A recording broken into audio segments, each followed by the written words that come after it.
De la columna de crímenes. ¿Y de qué vamos a hablar hoy?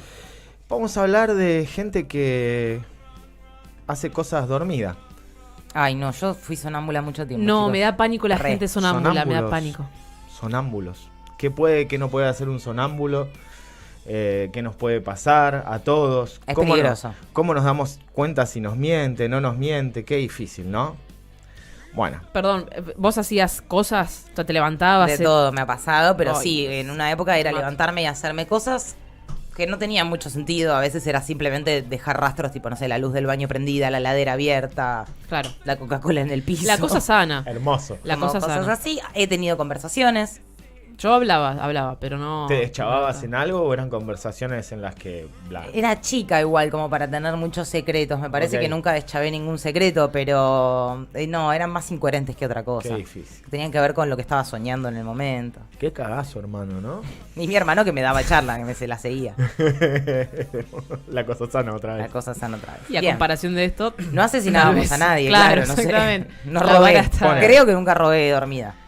Esto nos lleva a Arizona, en el año 1997. Bánquenme con el nombre porque le puedo errar. El tipo se llamaba Scott Falater. Ok, Capaz que me ok. sale falafel un par de veces Ok. porque Qué hoy hambre. me pasó mientras los leía varias veces. Entonces, bueno, puede haber ocurrido. Bien. Scott y Sharmila Falater eran una pareja muy exitosa, muy feliz, ¿sí? Él era ingeniero electrónico, trabajaba para Motorola, le iba muy bien, y ellos eran mormones. Sharmila se había convertido al mormonismo por insistencia de este muchacho Scott, Ah, ¿sí? ok. Pero al margen de eso eran felices, tenían 2 hijos, ella era una ama de casa muy feliz, muy dedicada a sus hijos y un pilar de su comunidad, Ya hay algo extraño ahí. ¿sí? Pero no había, Tan realmente feliz no había de ser. ningún problema. La noche del 16 de enero del año 1997, Scott y Sharmila estaban en la casa, los chicos ya se habían ido a dormir. Scott estaba muy estresado, estaba con mucho laburo y tenía acumulado trabajo para hacer en el jardín de la casa. Entonces, Sharmila se puso a leer un libro y Scott se fue a dormir. Ay, ¿esos son ellos? Sí. Esos son ellos. La Mimir. Es hora. Eso. Tú a mimir. Buenas noches. Estoy cansado. Bien. Pero alrededor de las 10 de la noche, Sí. algo despierta a Sharmila. ¿Sí? Escuchaba ruidos en el parque. Cuando se asoma, lo ve a Scott, que estaba arreglando la bomba de agua de la pileta. Pero flaco, ¿no Re te habías ido a específico. dormir? La bomba de agua de la pileta. Sí. Lo que ocurre acá, vamos a hablar de lo que ocurre en ese patio. Ella lo increpa a Scott y le dice, flaco, son las 10 de la noche, ¿qué te pasa? Hacelo mañana. Él se levanta y la apuñala 44 veces. Joya. Sharmila queda tirada en el parque. 44 veces. Ok. Scott va a la casa. Empieza a dar vueltas por la casa. Se baña. Se pone unos guantes. Y vuelve al parque. Agarra a Sharmila. La arrastra hacia la pileta. Y la hunde hasta ahogarla. Después vuelve a la casa. Se limpia. Se cambia. Se pone el pijama. Y se acuesta a dormir. A mimir. Tan, tan, Perspectiva tan. 1. Sí. Tan, tan, 10 de la tan. noche, un vecino, que por acá teníamos Greg Claro, Kunz, loco, ¿dónde están los vecinos a todo esto? Es como. en un el vecino patio. preocupado, Greg Kunz, escucha ruidos en los de los Falater. Entonces se asoma, y ya cuando se asoma la ve a Sharmila tirada en el patio, que se movía, ¿sí? Y el chabón pensó que la mina estaba borracha y cayó ahí. Fue. Bueno, unos vecinos como. Capaz que en Arizona es bastante común Claro, eso, qué que sé yo. puede ser. Es costumbre. Al rato se queda mirando y veía que las luces de la casa se encendían y se apagaban y el tipo estaba dando vueltas adentro. Lo ve salir, agarrar a Sharmila de los pelos y llevarla a la pileta. Y ahí llama al 911. Bueno, bien. Bueno, menos mal, ¿no? No es una práctica común. Siempre pasa que se tarda un poco cuando pasan estas cosas. Sí, ¿viste? absolutamente.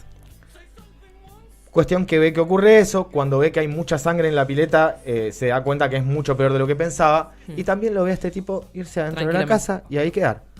La policía llega y lo encuentran al tipo dormido. Dormidito, que les pareció rarísimo, y le preguntan cuánta gente había en la casa. Él le dice, 3 personas más. Dicen, mi mujer y mis 2 hijos. Lo cual también les parece raro porque ya la habían visto. Sí, en la ahí, pileta. achurada en la pileta. Sí.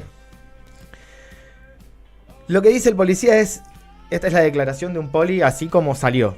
Inicialmente nos encontramos con Scott Falater en su dormitorio, aparentemente dormido y vestido con pijamas.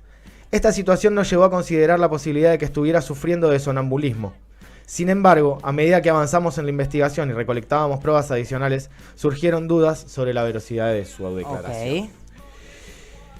Hasta el momento Scott estaba en pijama, ¿sí? Y no había nada que lo incrimine. Claro. Bueno, cuando siguen buscando encuentran en el baúl del auto la ropa ensangrentada y los guantes. Y cuando lo revisan, Scott tenía una mancha de sangre en el cuello. ¿Sí? Entonces ahí, bueno, fue este muchacho, pero capaz que no se dio cuenta. A todo esto, en el año 87 había habido otro caso de un tipo que se llamaba Kenneth Parks, que si quieren lo hablamos en otro capítulo de esta cosa. En otra columna. En el que el tipo también declaró haberse levantado mientras dormía, manejado 20 kilómetros hasta la casa de sus suegros con los que tenía una excelente relación real, y asesinado a su suegra a golpes en la cabeza con una llave y querido ahorcar a su suegro. Y después el tipo fue a la comisaría y se entregó, y cuando recobró la conciencia estaba en el calabozo y no sabía por qué carajo. Las pastillas para dormir en esa época estaban potentes. ¿Qué pasaba, boludo? Se usaban unas cosas que llamaban Quaaludes, una cosa así que parece que daban una movida. Sí, igual medio buen actor, actriz. Pero bueno, este tipo quedó absuelto, este Kenneth Parks. Zafó. Entonces, acá el muchacho... Bueno, también incluso eso. Claro, si ya pasó una vez, por eso vas a decir que te pasó lo mismo. En fin. El argumento del tipo en el juicio es básicamente lo mismo que en el de Kenneth Parks. Yo estaba sonámbulo, no me acuerdo lo que hice, no tengo conciencia, yo sería incapaz de matar a esta mujer. De hecho, hay una declaración de uno de los hijos en el año 99, en el que el pibe dice, me fui a dormir con 2 papás que se amaban y me desperté con un policía diciéndome, tus papás se pelearon y tu papá mató a tu mamá. No, Dios mío. Y vos te quejás de Alice. ¿Ves? Hablando de traumas de verdad, ¿no? En fin, en el juicio, lo que se demostró es que había muchas pruebas de que este tipo había armado una escena, había preparado todo para matar a su esposa. Había dejado, por ejemplo, el cuchillo escondido